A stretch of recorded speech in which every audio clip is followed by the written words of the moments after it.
Yo, yo, yo, everybody, how's it going? YouTube Live. Oh my goodness. It's too bright here. Can you hear me okay? Hold on, let me make sure if we are live online because my internet is kind of slow tonight. That's what happens when you have Spectrum, bro. I wish I had Verizon, but I can't afford Verizon. Yo, yo, yo, everybody, how's it going? Yep, there you go. I can hear my own voice. Let me just minimize this. Too many windows open. Okay, so tonight's new episode of Euphoria season 2. Tonight's episode is episode 2 titled Out of Touch. I have my information on my IMDb on my phone here, and it was crazy. I love this show so much. Who directed tonight's episode? It doesn't say here on the IMDb. Well, anyway, maybe it's Sam Levinson again. What happened last time, right? Last week, at the end of last week, we saw Fesco beating up Nate, which was kind of awesome. But at the same time, we don't want Nate to die. Because what is a story without a villain, right? We need a villain. There has to be a bad guy, and that's where Nate comes in. Um, but man, he got roughed up really bad. So at the beginning of tonight's episode, he was taken to a hospital in a pretty bad shape. Holy crap. Hanging for dear life, I would say. Uh, and to the left of him was Maddie, right? He's taken on a gurney, and to the right of him was Cassie. Oh my god, it's so funny watching these two girls just like I don't know. I know Maddie is much stronger, much more independent, much more like a woman of her own. Um, so I still don't get why. I guess, like I said last week, there's history between her and Nate. So that is just something that's inescapable. No matter how much she wants to say, yeah, we're not together anymore. I know, or F you. Um, but that history really runs deep. And so there's still a part of her that kind of cares, which is why in that gurney scene in tonight's episode, it's just like, it's funny how Maddie's on one of his sides and the other side is Cassie. It's just such a doozy. And you know what? And I gotta tell you, um, even when I was in high school or in college, I never had that. Uh, I guess privilege, if you want to call it. Like this. I never know what it's like to have like two girls fighting over me. This is like I'm not what you call quote unquote hottie. You know what I'm saying? Nate Jacob Elordi, Nate the character, you might hate him, but he's a hottie, and I'm sure he doesn't have any problem to sweep any girl off her feet if things don't work out between him and Maddie or with Cassie. Um, I'm sure if that gurney is not picking, I'm sure if that gurney was not like taking up the space of that hallway, there would have been probably like five more girls like around the gurney, just like wondering if he's okay. Um, but that scene, the not the scene, I want to say the scenes, if you will, dream sequences, fantasy escapes of Nate imagining what life would be like with Cassie, like Cassie pregnant with his baby and whatnot.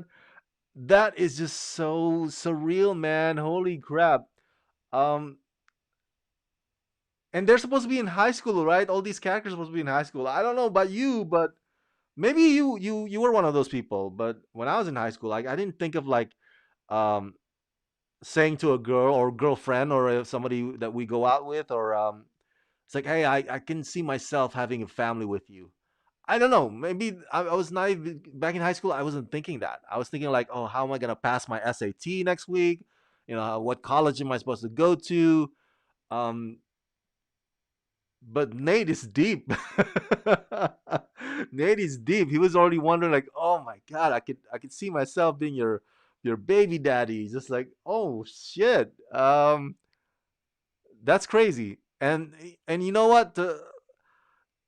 In addition to that, remember last week I told you how I really feel for actress Sydney Sweeney because she seems to be the only. No, not the only. I'm sorry, I take that back. She's not the only. But she seems to be the one who almost always like takes it off. You know what I'm saying? She almost always be the one that's most of the time more than others reveals herself. You know, nudity, new graphic nudity scenes. Like even in tonight's episode, it's just like so out there and just like, damn, this girl is so brave.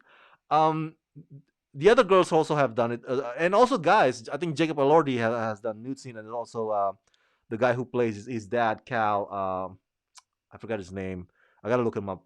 Uh, but Maddie Alexis Demi, that's her name. She's also done some nude in the on this show. The only person who hasn't, I think it's Zendaya. I mean, Jules also has done it, Hunter Schafer. So, but if you want to play statistics, the numbers game, I Sydney Sweeney, man, Cassie is the one that just like in every episode, it's like, oh, here's my breast, here's my ass, here's my everything. It's like, wow. I mean, she's a sweet girl, but she is just also so daring, more than the others. And I don't know if this is gonna be a recurring thing. This is like the second episode of this new season.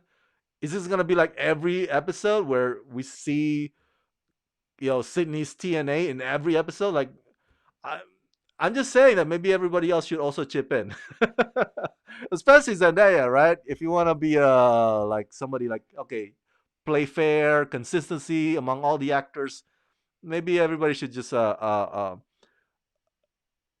their weight on that department. But that's just my opinion. Um, but yeah, still on the Cassie and Nate. All right. So at the end of today's episode, or nearing the end, Nate tells Cassie, you know what, this is a mistake. And that scene, where is that? Where is that? Because it looks like a freaking abandoned construction site for some, I mean, I don't know, future or upcoming suburbia neighborhood. It just, where did you drive her, Nate?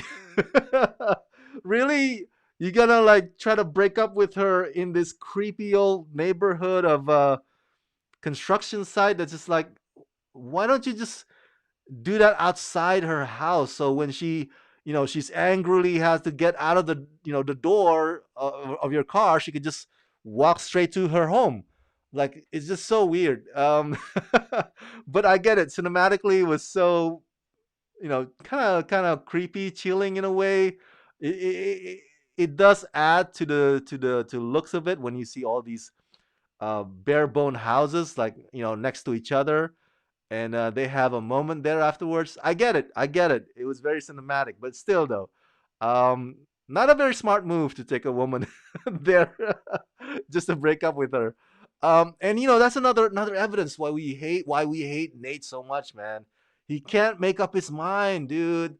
Like, really, you got a good thing going here with a good girl like Cassie, and you're still like trying to end it with her to trying to, I don't know, maybe trying to please your dad, probably. Like maybe you want to be with Cassie, but you think that Maddie would be more suited. I was like, he's playing a calculating games in his mind. Like, okay, how do I, what would be good for me here? How about you think of what would be good for her? Always trying to calculate things, man. Nate, he's such a bad guy, such a a villain that you love to hate. That's how Nate is. But yeah, those are my points about the Nate and Cassie moment in tonight's episode. Uh, another brave performance by Sydney Sweeney. I can't praise Sydney Sweeney enough. She is just amazing. That girl she's willing to bear all for her role, man. Um, and she's not like even winning an Emmy for that. You know what I'm saying? Like she's not even doing it for the awards, but she's doing it anyway. Um, Okay, so on to the next plot. Before we get to we're gonna save the best for last, which is Rue and Jules, because Rue and Jules are, like the cream of the crop, if you will, because Zendaya is the most popular of the whole cast members. Um, I want to talk about the next one I have on my note is um, Kat and Ethan. Now, I told you many times that Kat is my favorite character. She is awesome. I love her in season one. That whole gig that she did online, the website, and she's just so, what's the word I'm looking for here? She has so much like confidence and bravado and whatnot. But in this season two, it seems that she's losing those edge, like losing that edge, losing those confidence and bombastic personality. And I'm thinking, like, where did it go? And the episode makes it seem like the reason for her kind of losing her edge is she's not sure where she stands with her boyfriend Ethan. And God bless Ethan. He is the epitome of a nice guy. And you know what they say about nice guys? They finish last. They'll finish. They'll end up. In the long term, they get the suburban house. They get the nice housewife, the nice kids. They get the good job. But in school or in college, but the thing is, what I love about Ethan is that he is sincere. He is genuine in his feelings for Kat. But in high school and college, sometimes, like I mentioned earlier, you don't think in long term. You think in short term, right? You think in short term. You think like, okay, what can benefit me right now? Just like Nate is doing in that car when he's breaking up with Cassie. Thinking between Maddie and Cassie, like, okay, what will benefit me the more? What will benefit me more? Who would benefit me more? And so in the case of Kat, she's thinking like, oh my god, this boy is awesome. I'm checking my pros and cons. It's all the pros, but he's not rocking my world. He's not screwing my brains out the way I wanted to be screwed. So, um, it was so hilarious that Cat had two dream sequences. Because Nate had his dream sequence, imagining what life would be like with pregnant Cassie. Um, but Cat's dream sequences are hilarious. One of them was like a guy looking like Khal Drogo, Jason Momoa's character from Game of Thrones. It's like, yeah. It's like, Ethan, he's not worthy of you. I will be your sexy beast. Hey, Chad, what's up, bro? Chad is here. How's it going, Chad? Um, that's so funny. And of course, they have to show the penis. And the second dream sequence is the whole thing with everybody, all the models or non-models yelling at her, "Love yourself, love yourself." And I get that. I totally get that because I obviously I can't put myself in Kat's shoes, but I've been in a low point in my life. I've been there when I was depressed and feeling shitty about myself, very, very shitty. And all my friends are like texting me or calling me like, "Hey, we love you. You're awesome. You're so talented. You're so good." And I couldn't see that. It's like I couldn't see that. What are you talking about? What? How am I all those things? And I get that. Sometimes you can't see those positives, and that's okay. Sometimes you got to give yourself permission to be angry. Sometimes you got to give yourself permission to um not be all up all the time. It's like, oh, you're good, you love yourself, oh, come on, you're awesome.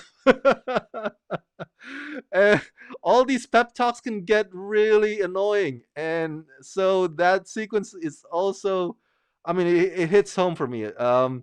But it seems that Kat is in a place, at a point in her life where she's like second guessing her relationship, second guessing herself. The confident, bombastic Kat that we saw in season one was not there on tonight's episode. And as a big fan of Cats, I'm like, I hope she could find her way back somehow, or maybe find a new path. Um, but I get it. Everybody has a journey, and this is where Kat is in her journey at this point. And but definitely those two dream sequences are awesome. I want to watch the episode again tonight. I want to rewatch it again just to fast forward to that Khal Drogo and then love yourself. But poor Ethan, bro, poor Ethan. Oh, poor Ethan. Like I said, long term, poor Ethan would make the great husband in a picket fences kind of house with a couple of kids, whatnot. But maybe Ethan is not the right person for Kat, and vice versa. If Kat is not happy with Ethan, then she should tell him. You know, um, you could sense that when the bowling alley scene that they're a bit growing apart. There's a bit of distance between them, even though they still say "I love you," whatnot. And Kat is also like up to here every time Ethan says "I love you." It's like, just end it if you're not happy with each other. End it. End it. It's better that way than to continue to make yourself and the other person miserable. Um, so yeah, that's my that Khal Drogo guy is gonna be famous. I gotta look him up. Who is that dude? He's probably a model, that just got cast just for that role. Uh, so the next I have on my list, we gotta talk about Fesco, and I keep forgetting what is the name of that actor who plays Nate's dad. Eric Dane. The Grey's Anatomy, Dr. McSteamy, right?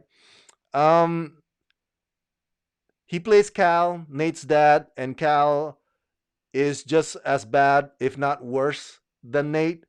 And today's episode kind of reminded us of that, of how vain and narcissistic Cal is, and how he insists his authority on his son and everybody around him. When he interrogates Cassie, you could tell how forceful his approach is, on this sweet girl. It's like, don't look at her, look at me. Should I bring in the sheriff here? The sheriff's a good friend of mine. See, that's an asshole when you know that they're pulling their power, or they're playing their authority card. Like, oh, I know the sheriff, I know the police. I'm the shit around here. I'm saying I'm gonna play that card on you. And so he's a bad guy. He's a bad guy. And Eric Dane plays this role surprisingly well, because this is nothing like Dr. McSteamy, Dr. McSteamy on Grey's Anatomy. This is like the complete opposite end of that spectrum. So, uh, but yeah, there's a moment, because Lexi had a thing for Fesco after last week. So she's checking up on Fresco at the convenience store, and Ash is there, and in comes freaking Cal. And my goodness, I don't know about you guys, but I was holding my breath, dude. I was like, holy shit, holy. And the music kind of sets up the mood that way as well. And the camera slowly moves, surely moves from Cal towards Fesco, and they have this awkward silence, before they say anything. And you see a shot of like Ash in the background, prepping his gun from a cereal box. Oh my god, it was pins and needles. I was like, oh shit, shit, shit, shit, shit, shit, shit, shit, shit, shit, oh shit, oh shit, oh shit, oh shit. It's like, oh my god, Cal is putting his hand in his pocket.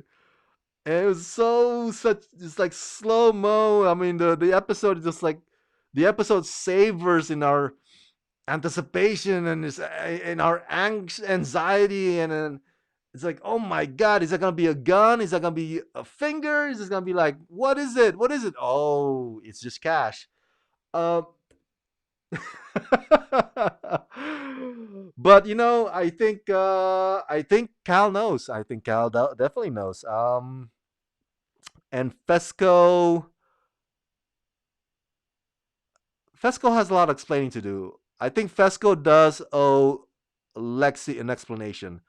When Lexi says like, or maybe Rue in her narration says that Lexi doesn't understand how a man can be so sweet, you know, talking with her on the couch 1 minute, and then could be such an animal, beating up another person the next minute.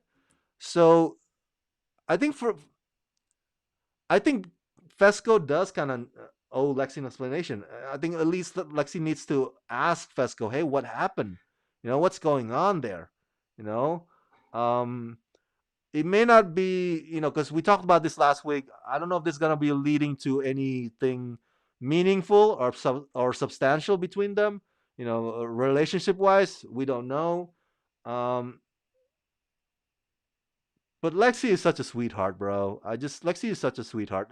Not necessarily my favorite character out of all the girls on Euphoria, but she's such a sweetheart that I would, if I were Fesco, I would be like, I'm sorry, here's the thing, blah blah blah blah blah blah. You can't just leave things hanging like that with a sweetheart like Lexi. But that's just my opinion. That's just my opinion. But yeah, that scene with Cal, whoo, holy crap, holy crap. Here's the thing that Sam Levinson, he sure knows how to, you know, uh, play with these characters' emotions and the dynamics between them. And this is like Sam really knows how to come up with the most uh, the darkest, most depraved, most disturbing side of teen drama. You know what I'm saying? This is not Gilmore Girls. This is not Gossip Girl. This is not Riverdale, even though Riverdale had its dark zone, but darkness. But this is like one that just pushes the edge, pushes the envelope to the point where you wonder, like, oh, how far is too far? um, and man, if Cal had pulled a gun instead of a cash out of his pocket, hmm, this would have been a different rant that I'm doing right now. But maybe that's to be continued. Maybe that's gonna happen in the subsequent episode. Maybe this is not over between Fesco and Cal. So I'm really looking forward to what happens then. Last but not least, we'll go to Rue and Jules and Elliot. Okay, Elliot. I think he's the new guy, right? I don't think he was on season one. I don't remember seeing Elliot in season one. Did you? Let me look it up. Yeah, I don't think Elliot was part of season one. Or maybe I was wrong.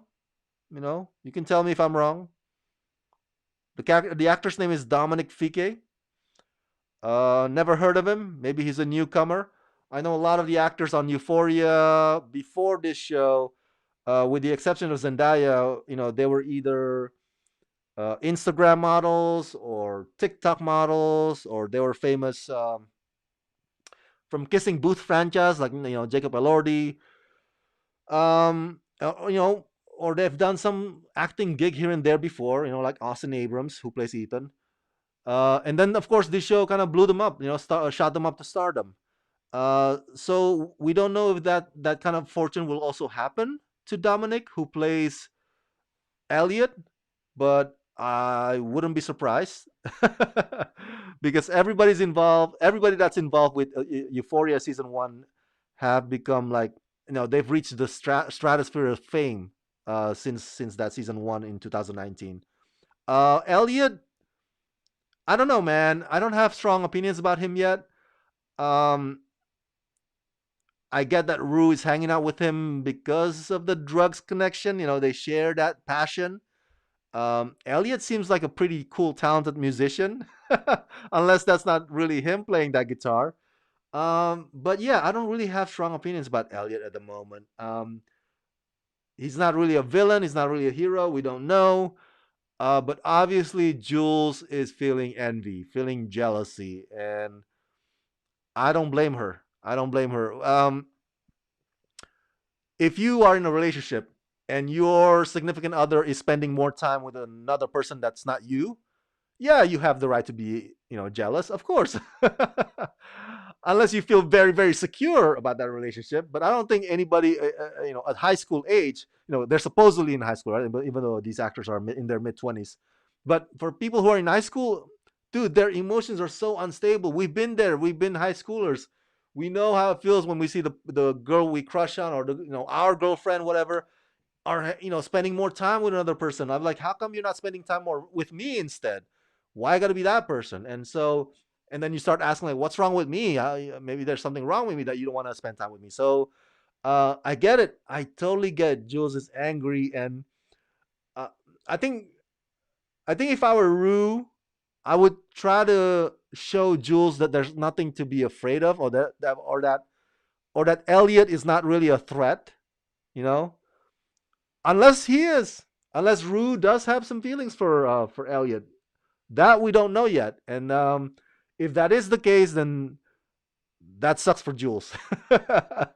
And you know what? If that is the case, I'd probably take Jules' side. Okay, because that kind of constitutes cheating. All right, if you're in a relationship and you're spending more time with another person instead of your significant other, that kind of constitutes cheating. And so I would side with Jules if that is the case. We don't know yet. We don't know where Elliot stands, or where Elliot is in his relationship with Rue. Maybe they're just friends. Maybe they're not. Maybe he's not a threat. Maybe he doesn't have feelings for Rue and whatnot, or vice versa. Um, but that needs to be made clear. Because I love Jules more than I love Rue. I'm sorry. I'm sorry. I do. I do. Okay. If I were to put like a ranking, because I posted a poll last week, and I want to show it to you guys. I posted a poll last week about who's your favorite Euphoria character, and mostly the girls only. Um, and and a lot of you give. Let's see here. A lot of you gave interesting votes or answers. Let's go there right now. My internet's kind of slow. Sorry about that.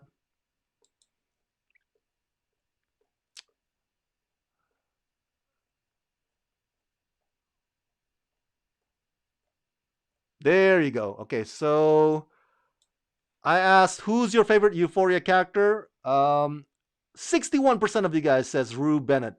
Wow. Jules only get Jules only gets 14%. Cassie only gets 7%. Maddie gets 7%, and Kat gets 11%. Um, that is interesting. Mine would have to be number one for me would be Kat. Number two would be Jules. Number three is Cassie. Number four is Rue. Number five is Maddie. That's my ranking for my favorite Euphoria characters. So Kat, Jules, Cassie, Rue, and Maddie. Kat being number one. But yeah, so those are my thoughts about Rue and Elliot and Jules. And so I hope that gets sorted out in the subsequent episodes. Otherwise, there will be some drama. There will be some cat fight. There will be some hair pulling between Rue and Jules. I'm just predicting. I'm just, speculating. Rue needs to tell Jules like where they stand right now in their relationship, and where Leo fits into that picture. Otherwise, it's gonna get ugly. Oh, I forgot one last thing. Another funny scene in tonight's episode. Because Cassie is so deeply afraid of Maddie. Holy crap, she is so deathly scared of her. And so there's this like a lot of dream sequence here on tonight's episode. A lot of them. One of which is like Cassie imagining, Maddie, maybe not imagining, more like remembering. Remembering Maddie, all the times that Maddie beat up girls around her for all reasons. You know, they happen to piss her off one way or another, and she like just like slams their head to the mirror or to the glass, and Maddie is A bad bitch. You would not want to get on Maddie's bad side. No, she, you don't want to cross Maddie. That's for sure. Because, like I said many times, Maddie is the kind of girl. She looks like the kind of girl who gets who has her shit together in terms of empowerment and stuff. She doesn't take shit from nobody, and so Cassie has all the good reason for being afraid of Maddie. And man, that's a very funny sequence of her remembering all the times that Maddie beat up every girl that has pissed her off. So, but Maddie knows. Cal knows about Fesco. Maddie knows about Cassie and Nate. The question now is, are they gonna act on it? Are they gonna act on it? Maybe it's just a matter of time. Maybe it's just a matter of opportunity. You know, the right place, the right location, sort of a deal. Um, but man, I can't wait. I can't wait. Tonight's episode is another awesome episode on Euphoria. This is so cool. I read somewhere that Sam Levinson said that he created this show so that parents and their teenage kids can have conversations. Good effort, but I don't know if that's gonna happen. Because for one, the parents won't be watching Euphoria because they'll be like pissed off if they find out all the graphic nudity and the over the top violence and whatnot. I mean, it's a nice gesture, nice wishful thinking that maybe a show like this could spark conversations between parents and teenagers, but it's also kind of naive and gullible to think that this show could be the one to spark that. Because the parents, when you become parents, I'm not a parent, but I have parents. When you become parents, you become conservative, you become protective, you become you put up walls, you put up filters. And so the idea of them watching this show and then like, oh, interesting, Euphoria, let me have that dialogue with my teenage daughter or teenage son. It ain't happening. It ain't happening. Okay. At least I don't see that happening. So Sam Levinson could probably use that excuse, but at the end of the day, it's just an excuse. So let me know your thoughts in the comment section below about tonight's episode if you have seen it as well. It's titled Out of Touch. It's episode 2, season 2 of Euphoria. If you've seen it, let me know your thoughts. Which segment did you like, more than others? Did you like Maddie? Did you like Kat's dream sequences? Did you like the whole Cassie and Nate, how it played out, or did you have any objection to any of them? Share your thoughts in the comment section below. And as always, subscribe. All right, I'm gonna go back to editing my video review now. Let's rock this.